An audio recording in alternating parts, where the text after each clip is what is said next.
வன்னியர்களுக்கான 10.5% இடஒதுக்கீடு நீதிமன்றம் ரத்து செஞ்சப்போ அவர் ஒரு கருத்தை சொன்னார். அதை நான் வரவேற்கிறேன்.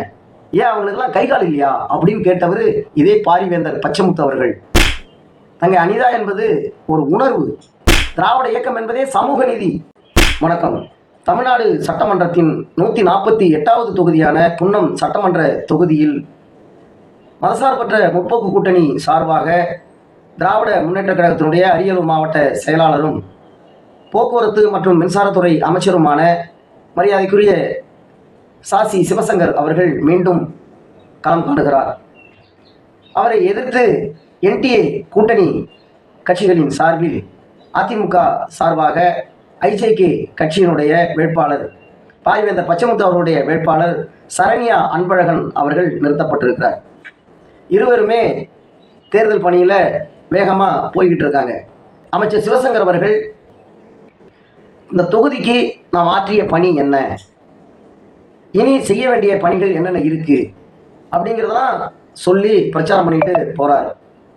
ஆனால் எதிர்த்தரப்பு வேட்பாளர் சரண்யா அன்பழகன் அவர்கள் அமைச்சர் மேலே குற்றச்சாட்டுகளை வைக்கிறார்.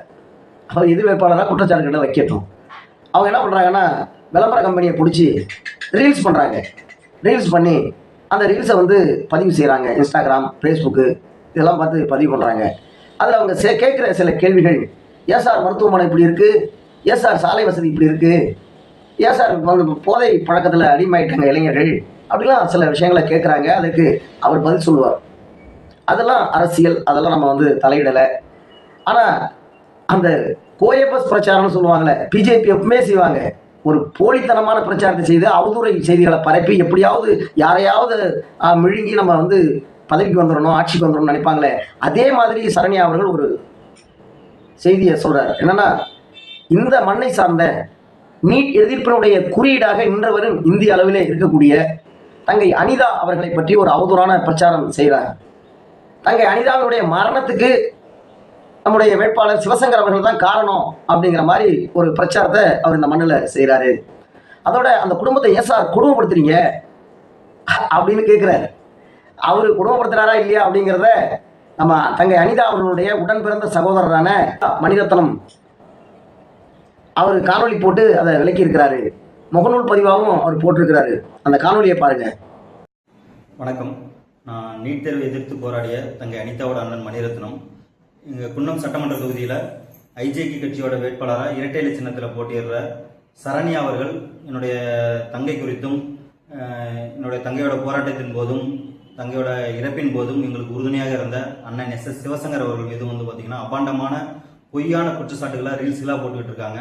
அதை நாங்கள் அனிதா குடும்பத்தின் சார்பாக வன்மையாக கண்டிக்கிறோம். தொடர்ச்சியாக அவங்க இந்த மாதிரி பேசுனாங்கன்னா கண்டிப்பாக அவங்க மேலே எங்கள் குடும்பத்தின் சார்பாக சட்ட ரீதியான நடவடிக்கைக்கு நாங்கள் முயற்சி பண்ணுவோம்.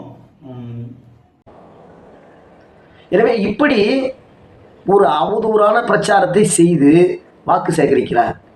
இன்னைக்கு காலையில் குடும்பூர் கிராமத்துக்கு போன சரண்யா அன்பழகன் அவர்கள் ரெட்டலைக்கு ஓட்டு போடுங்க, நான் யாரு அப்படின்னா அனிதா மண்ணுக்கு வந்திருக்கேன், அனிதாவோட சகோதரினா அப்படின்னு சொல்லி இன்னைக்கு வாக்கு கேட்டிருக்காங்க. சரி, அதெல்லாம் நீங்கள் உரிமை எடுத்துக்கோங்க. நம்ம சகோதரர் மணிரத்னம் அவர்கள் சொல்கிற மாதிரி அவங்க இறந்ததுக்கு அப்புறமாவது அந்த குடும்பத்தை போய் சந்திச்சு இவங்க ஒரு ஆறுதல் சொல்லியிருப்பாங்களான்னா சொன்னது கிடையாது. இந்த தொகுதியில் இப்படி ஒரு வேட்பாளரை தெரியவே தெரியாது. எனவே அவர் அனிதா மணிரத்னம் சொல்வது மாதிரி ஐஜேகே என்கின்ற கட்சியே பகுதி நேர அரசியல் செய்வதுதான். எனவே அந்த வகையில் இவங்க போய் கேள்வி கேட்டாங்க. சரி, இவங்க இன்னைக்கு பிரச்சாரத்துக்கு போகிறாங்கல்ல, தங்கை அனிதாவை உரிமை கொண்டாடுகின்ற உறவு கொண்டாடுகின்ற வேட்பாளர் எங்கள் தலைவர்கிட்ட நாங்கள் சொல்லி நீட்டு தேர்வை எடுக்க சொல்லுவோம், தமிழ்நாட்டுக்கு நீட்டு விலக்கு கேட்போம், சொல்லுங்க பார்க்கலாம். நயினார் நாகேந்திரன் பிஜேபியினுடைய மாநில தலைவராக இருக்கக்கூடியவர் கடந்த வாரம் சொல்கிறார், நீட்டெல்லாம் அப்படிலாம் விளக்க முடியாதுங்க, நீட்டெல்லாம் இருக்கும் தாங்க, ஏன் உங்களால் படித்து எழுத முடியாதா அப்படின்னு சொல்லி கேட்குறாரு. அதுக்கு இந்த வேட்பாளர்கிட்ட பதில் உண்டா?